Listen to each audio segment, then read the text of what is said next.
Bueno, pues bienvenidos de nuevo y vamos a continuar con Ucrania, aunque hoy no he estado tomando notas, pero creo que tengo material suficiente para rellenar los 15 minutos. Hoy hemos estado, aunque llovía, pero bueno, hemos hecho turismo gastronómico por la Ribera Sacra, el Canón Dosil. Bueno, pues vamos a seguir. Nos quedamos en que por influencia del Imperio Bizantino la Rus de Kiev se va a cristianizar, ¿no? Llegaron los misioneros Cirilo y Metodio. El primero es del alfabeto cirílico, ¿no? El que se basa el alfabeto ruso, y el cristianismo se adopta como religión oficial con Vladimiro I el Grande en el 980. Luego la decadencia de la Rus de Kiev hacia el 1240. Hubo nuevas rutas comerciales, ¿no? Con el consecuente debilitamiento de la Rus de Kiev. Después también fueron invadidos por los tártaros, como ya digo, nombre que recibían los mongoles por los rusos, formando el Kanato de la Horda de Oro, imponiendo el vasallaje a todos estos estados eslavos. Eire, calla, que son gran parte de la población a partir de 1240 fue emigrando ya al Principado de Moscovia. Bueno, con Vladimiro I el Grande de Kiev, como digo, fue asumido el cristianismo como religión oficial, porque se casa con la hija del emperador romano de Oriente. El Imperio Romano de Oriente, que posteriormente se llamará Imperio Bizantino, pero que en esos momentos no, todavía no había llegado este Bizancio que le pone nombre a lo que es hoy Estambul. Se sellan alianzas comerciales con el Imperio Romano de Oriente, que más bien pues sería la formada Valaquia, y se inicia la expansión del cristianismo ortodoxo por la Rus de Kiev.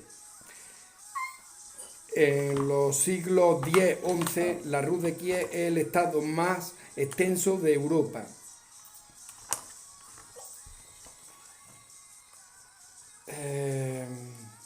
Estaba también la Bielorrusia, gran parte de Ucrania, es que comprendía todo eso, y parte de la Rusia europea.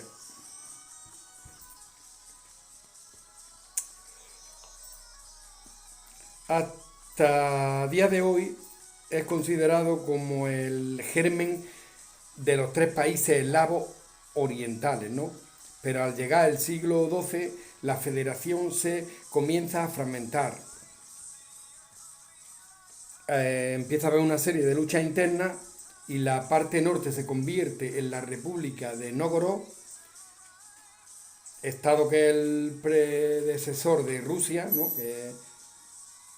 Que ya ponen la capital en Moscú, ¿no? Que luego ya, el Principado de Moscovia y luego será Rusia. Esta ruptura propició que los mongoles o tártaros desplazaron en la Rus de Kiev dividida en diversos estados que cayeron bajo el vasallaje de los tártaros o mongoles. El territorio quedó dividido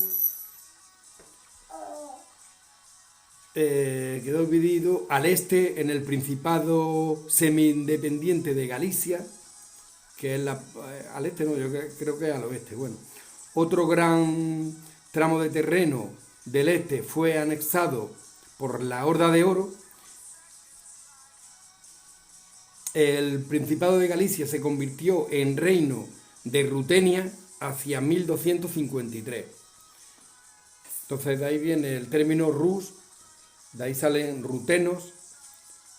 Los rusos, como ya vimos, habían tomado otro camino, ¿no? O sea, ya se habían desplazado al norte y ya tenían su capital en Moscú, que luego sería Moscovia. Entonces los rutenos modernos, hay tres tipos: hay rutenos blancos, rutenos rojos, o sea, rutenos modernos, que son los ucranianos, rutenos blancos, los bielorrusos, y rutenos rojos, que son los rusos. Rutenia fue uno de los estados más fuertes del este de Europa, formando con Nóvgorod en 1349. Fue asimilada por sus vecinos eslavos del oeste, el Gran Ducado de Lituania, quienes se unen dinásticamente con Polonia, formando la Mancomunidad lituano-polaca. De 1349 a 1648, 3 siglos de dominación extranjera en Ucrania. Este periodo los rutenos pasaron a ser una minoría dentro de otro país, mientras el sur de la actual Ucrania seguía bajo dominio mongol, ¿no? En Crimea y en el Mar Negro. Los italianos de la República de Génova forman colonias para extender sus rutas comerciales. De hecho, la peste negra se extendió por Europa del asedio de los mongoles a la provincia italiana de Kaffa a mediados del siglo XVI. La Horda de Oro de los...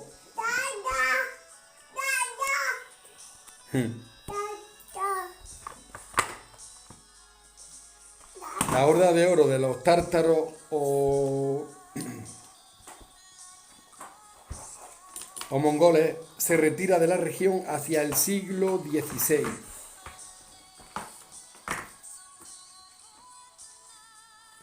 No, hacia el siglo XI, perdón. Y es reemplazada por el Kanato de Crimea con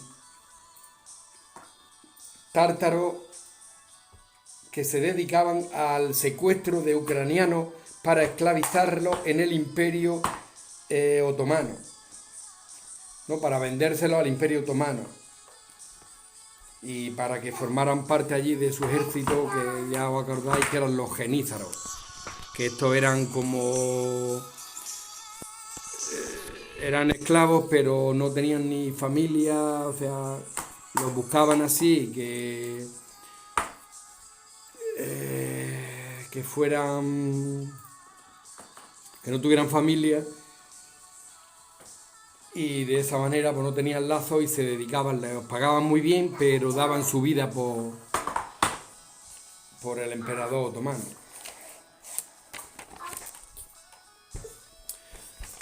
Para ese entonces el pueblo ucraniano seguía integrado en Polonia. Toma, aquí, juega aquí. Incluso convirtiéndose al catolicismo y abandonando la iglesia ortodoxa. Pero existió una resistencia grande de los cosacos, ¿no? Que mantuvieron la religión y fueron formando grupos y extendiéndose. Destaca Bogdan, que lidera una rebelión en el siglo XVII con la que consigue una cierta autonomía.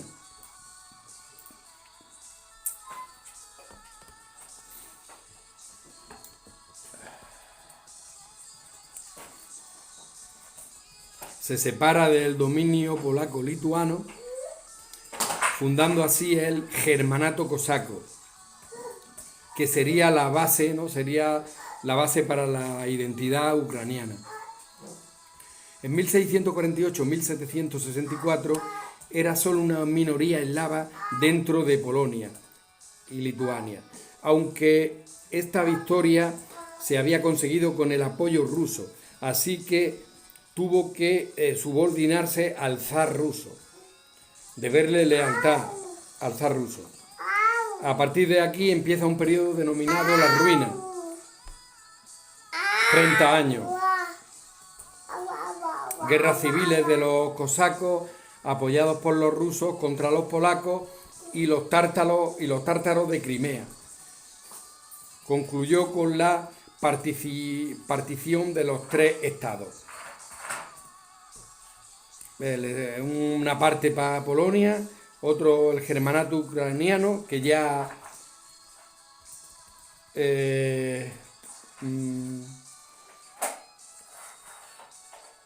puso una de las primeras constituciones con separación de poderes, y otra parte eran los tártaros de Crimea.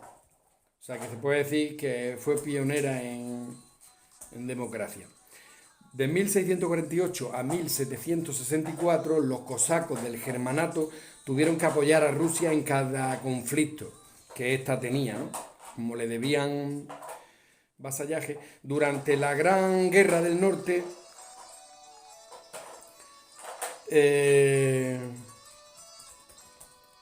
un cosaco lideró un grupo contra Rusia que fue ampliamente derrotado con el nacimiento del Imperio Ruso, con Pedro el Grande, traición que llevó a este a ir reduciendo la autonomía del germanato.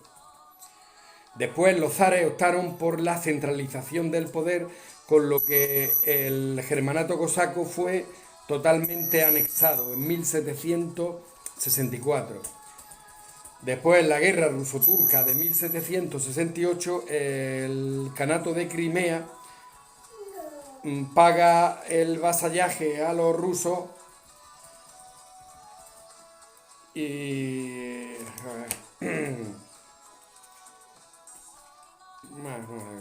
Bueno, para finales de 1795 Rusia ya domina casi todos los territorios ucranianos, menos los del oeste, del río Dnieper, que pasaron bajo soberanía austriaca, ¿no? Que esto fue lo que yo dije, que no me cuadraba mucho y todavía sigo sin... está investigando, pero no la duda sigue todavía, ¿no? O sea, esta parte, digamos al oeste del río Dnieper, era de dominio austriaco, ¿no? De los Habsburgos. Y pongo aquí, no me cuadra de momento. Y bueno, quizás antes de seguir, pues bueno, voy a decir más o menos lo que he visto. Bueno, aquí pongo, no he podido satisfacer la duda de por qué Ucrania, aparte de ella, pertenecía al Imperio Austrohúngaro. Bueno, he estado escuchando más o menos como 2 horas de la contrahistoria del Imperio Austrohúngaro de Fernando Díaz Villanueva y nada, ahí no aclara nada. Luego he ido a mi vídeo al 130, 131, 132 de Moldavia, porque claro, como Moldavia está antes, si Ucrania ha pertenecido, pues me imagino que Moldavia también, porque no iban a ir saltando territorio, aunque bueno, podía ser. O podía ser que Moldavia consiguiera la independencia y los otros no. Pero bueno, Moldavia, que se formó más o menos por el 1350, el Principado, ¿no? Con Dragos. Bueno, antes, como vimos, venía de los dacios y getadacios, pero bueno, tuvo muchas invasiones de los propios Rus de Kiev, de mongoles, de los húngaros también, Polonia, del Imperio Otomano y ya por último Rusia. Pero bueno, aquí la única 2 evidencias es que estando el Principado de Moldavia por el 1300 y pico, que convivían a la vez 3 grandes principados en la zona, que era Moldavia, que era la actual Moldavia, y parte de Rumanía, que es la región de Bucovina. Luego estaba el de Transilvania, que es lo de los Cárpatos hacia el oeste, hacia Hungría, que ese sí pertenecía a toda Hungría y que ese ha pertenecido más años a Hungría que a Rumanía. O sea que Rumanía pertenece desde que acabó la Primera Guerra Mundial. antes que prácticamente no había pertenecido nunca. Sí es verdad que allí hay muchos rumanos, pero que, en fin, más o menos ya llegaron a integrarse, tienen representación en los gobiernos y eso, los rumanos y los húngaros. Como digo, Moldavia, Transilvania, y el otro era Valaquia, que era más o menos la actual Rumanía. Pues bueno, hay una evidencia que sobre el 1340 Luis I, el rey húngaro, le manda, ya me pasaron el maíz, bueno, lo cuento esto rápido, le manda a formar una defensa al príncipe moldavo contra las invasiones tártaras. Entonces, pues bueno, ahí pues la evidencia es que hay una colaboración o hay algo, ¿no? Y luego, pues más tarde, en el 1775, Austria, o sea, en ese siglo, en el siglo XVIII, bueno, antes, en 1859, Moldavia se une con Valaquia, formando Besarabia. Y bueno, y un poco antes, en el 1775, toda esa región era campo de batalla entre rusos, turcos y austriacos. Y en 1775 los austriacos se anexionan Bucovina, que estaba formando parte del Principado de Moldavia. Pero en fin, no, pero de Ucrania pues no dice nada. Porque además hay una cosa, que luego, o sea, Moldavia, luego llega el río Níster, no el Dnieper, sino el Níster, que tras el Níster es Transnistria, y Transnistria no ha sido nunca de, de raíces, o sea, nunca ha estado con Rumanía, o sea, que de hecho por eso sigue siendo, tiene un vasallaje con los rusos. Bueno, pues nada, ya hoy sí me he colado en el maíz. Y nada, a ver si lo aclaramos, si alguien lo tiene claro, pues que me lo haga saber. Venga, pues nada, un abrazo a todos, venga, hasta luego.